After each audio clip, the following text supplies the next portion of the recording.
By April 2026, the Middle East had reached a critical inflection point. U.S. and Israeli forces were launching active military strikes against targets in Iran, and the escalation showed no signs of slowing. This map shows the Persian Gulf. The primary economic casualty of the fighting was the Strait of Hormuz, the vital maritime choke point highlighted here in red. When the strait was blocked, global oil prices experienced a sharp vertical spike. The crisis accelerated when President Donald Trump issued an ultimatum. Tehran had exactly 1 hour to reopen the waterway or face a wide-scale offensive against its civilian and military infrastructure. The world faced a regional war because Washington and Tehran lacked any direct diplomatic communication.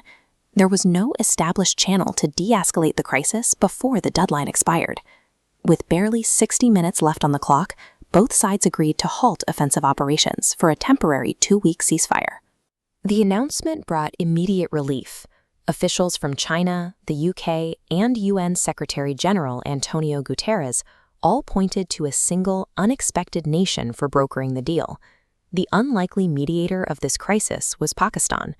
A middle power had managed to bridge the divide between two adversaries that do not maintain direct diplomatic relations. Here is how Islamabad managed to coordinate that breakthrough.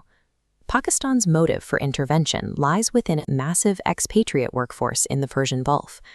This bar chart shows Pakistan's GDP makeup. 6 million migrant workers generate Middle East remittances, accounting for 10% of the country's GDP. This specific block.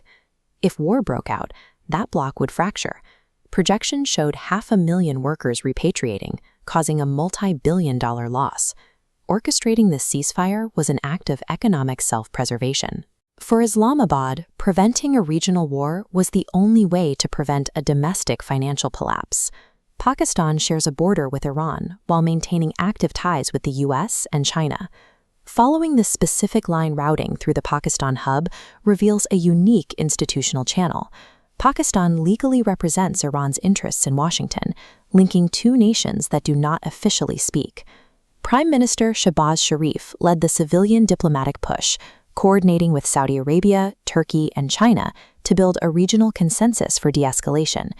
Simultaneously, Army Chief Field Marshal Asim Munir used direct military-to-military channels to communicate with President Trump. The result was a 10-point framework.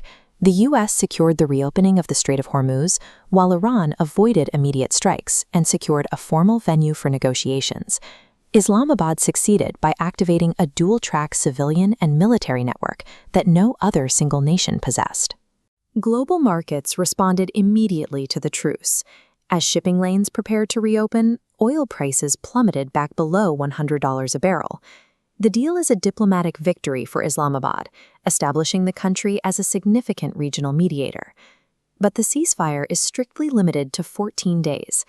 This provides a narrow window for delegations meeting in Islamabad to resolve deep disputes over nuclear enrichment and economic sanctions.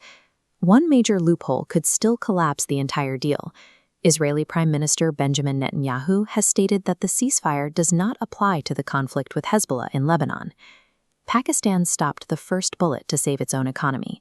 The test of this diplomacy is whether it can prevent the second bullet before the 2-week clock runs out.